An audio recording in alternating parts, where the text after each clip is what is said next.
Alhamdulillah.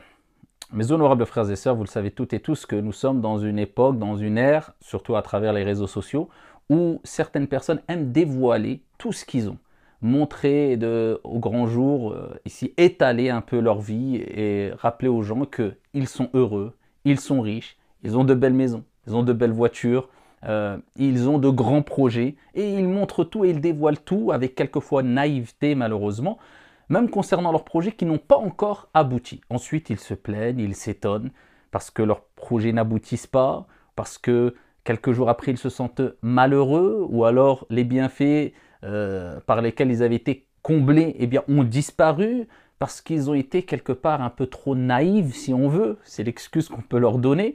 En tout cas, il faut savoir que dévoiler tout ce qu'on a et montrer et rappeler aux gens que nous sommes les plus beaux, les plus riches, les plus heureux, et surtout à travers les réseaux sociaux, ce n'est pas une chose bonne à faire, surtout à notre époque.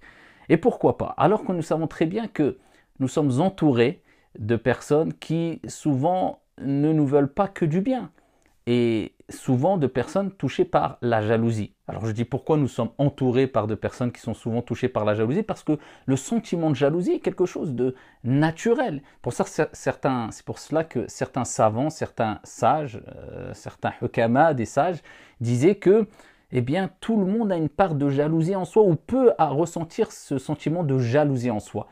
Le principal et le plus important, c'est de ne pas extérioriser cette jalousie en causant du tort à ton prochain ou à celui que tu jalouses. C'est ça le plus important, mais c'est de laisser quelque part mourir cette jalousie en toi, en invoquant en faveur de la personne qui a été comblée d'un bienfait, et surtout ne jamais vouloir que le bienfait qui a touché la personne en face de toi disparaisse.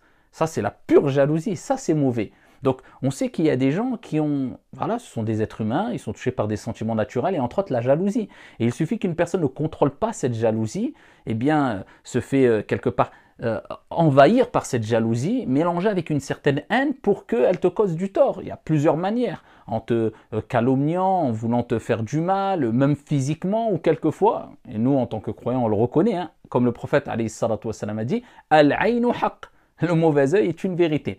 Sans rentrer dans une psychose, en nous disant à chaque fois qu'on fait quelque chose, je dois rien montrer, je dois même rester enfermé chez moi par crainte que quelqu'un me voie et me jalouse. Certaines personnes rentrent dans un excès à tel point qu'ils pensent qu'ils sont le centre du monde, tout le monde les jalouse, alors que ce n'est pas du tout le cas.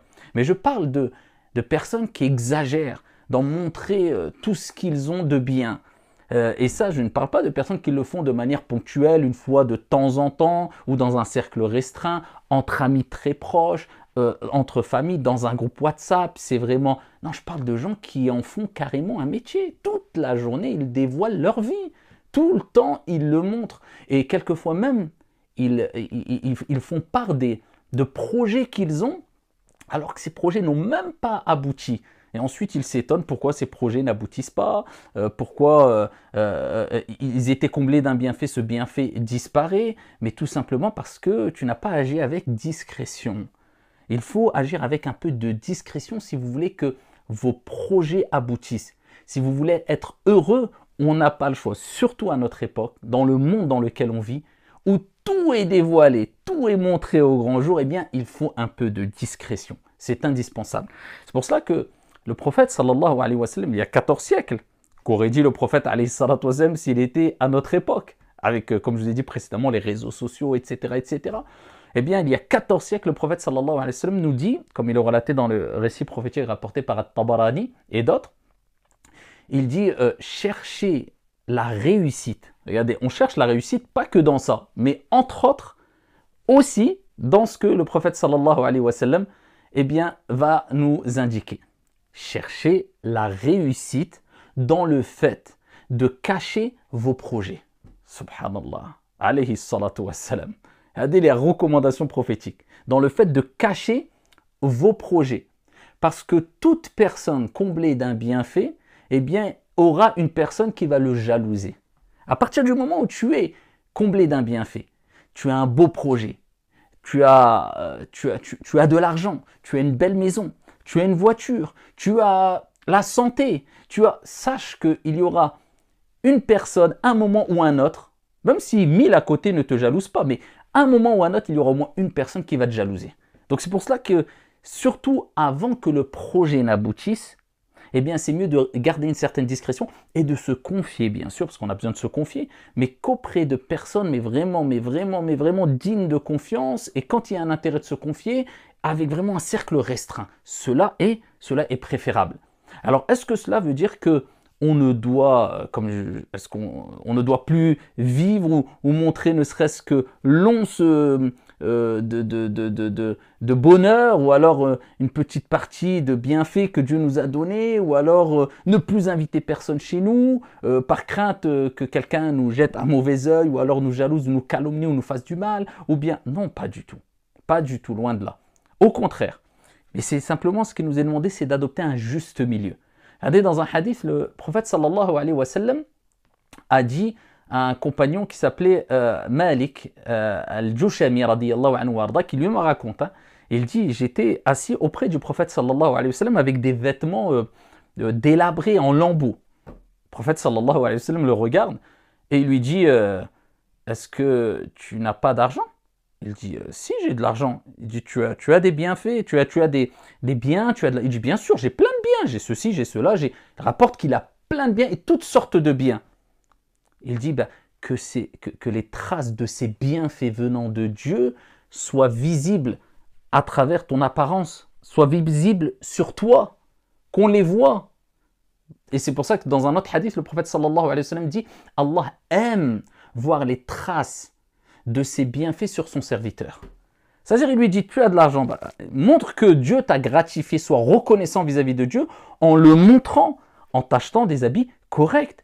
Et d'ailleurs, le prophète dit, Inna Allah jamil yuhibbul jamal, Allah est beau, et il aime tout ce qui est beau, il aime la beauté à notre Seigneur tabaraka wa ta'ala. Est-ce que ça veut dire qu'on doit mettre des vêtements en gaspillant énormément d'argent, ou alors pour rabaisser les gens, ou se sentir mieux que les gens? Non, ici, en restant modeste, mais avoir de beaux habits, selon tes capacités, pour rappeler que c'est des bienfaits que Dieu t'a donnés, c'est important aussi. Donc, est-ce qu'il nous est demandé de faire attention à tel point qu'on ne veut plus rien montrer comme bienfait que Dieu nous a octroyé? Non, mais un juste milieu. Et d'ailleurs, croire que l'islam appelle à la discrétion à tel point qu'on ne peut même plus profiter de l'argent ou d'une richesse quelconque, ou que ça soit interdit carrément d'être riche en islam, c'est une erreur. Pour ça que le prophète sallallahu alayhi wa sallam nous dit dans un récit prophétique authentique, il nous dit il y a 4 choses qui apportent le bonheur, qui sont des causes de bonheur dans la vie de l'être humain. Et il dit, alayhi salatu wa sallam, parmi ces 4 choses, donc il dit zawjatu salihah, la femme vertueuse, il dit le bon voisin, le voisin vertueux, et il dit aussi la maison vaste, et aussi la bonne monture. Donc le fait d'avoir une belle monture, une bonne monture, c'est une source de bonheur, il n'y a pas de mal. Et le fait d'avoir une grande maison, même une belle maison, c'est une source de bonheur, il n'y a pas de mal. Mais la richesse doit être encadrée, elle doit avoir un cadre. C'est-à-dire que la première des conditions, il faut que la source de cette richesse soit licite. Et la deuxième des conditions, pour que cette richesse soit quelque chose de bien pour toi, une source de bonheur, il ne faut surtout pas que cette richesse te détourne de l'essentiel, à savoir l'amour de ton Seigneur, la relation avec ton Seigneur et la préparation pour l'au-delà. Tu as cette richesse entre les mains, mais elle n'est pas dans ton cœur à un point où elle te détourne du rappel de ton Seigneur tabaraka wa ta'ala. Et à ce moment-là, tu pourras dire que tu es riche matériellement, financièrement, et riche de cœur. Car combien de personnes pauvres et qui n'ont ni maison ni rien du tout, sont pauvres aussi de cœur. Comme ils peuvent être riches de cœur. Pauvre de cœur, à titre d'exemple, la personne qui n'a rien, ni belle maison, ni rien du tout, mais il est ingrat envers son Seigneur. Il n'a aucune relation avec son Seigneur. Il n'est pas reconnaissant vis-à-vis de Dieu. Il ne se prépare pas pour l'au-delà. Donc celui-là, pensez-vous qu'il est meilleur auprès de Dieu que celui qui est riche matériellement, mais par contre, il n'est pas détourné du rappel de Dieu, il se prépare pour son au-delà. Donc c'est pour cela que il faut bien comprendre qu'on doit adopter une voie de juste milieu. Et qu'il est important aujourd'hui, bien sûr, d'avoir une certaine discrétion pour être heureux, il n'y a pas le choix, mais sans exagération aussi, sans rentrer dans une psychose, ce qu'on appelle al-wasatiyya, le juste milieu. Qu'Allah subhanahu wa ta'ala, en tout cas, nous préserve des mauvais œils aussi, et de la méchanceté des envieux lorsqu'ils envient. C'est pour ça qu'il est important de toujours Se prémunir entre autres aussi avec les invocations du soir et du matin, réciter tout le temps Surat al-Falaq, Surat al-Nas, Surat al-Ikhlas, 3 fois le matin et 3 fois le soir, extrêmement important, et de vivre toujours avec cet esprit qui est, je dois garder une certaine discrétion, sans exagération, mais je me prémunis, et cela est une source de bonheur. Wa barakallahu fina wa fikum, wassalamu alaikum wa rahmatullahi wa barakatuh.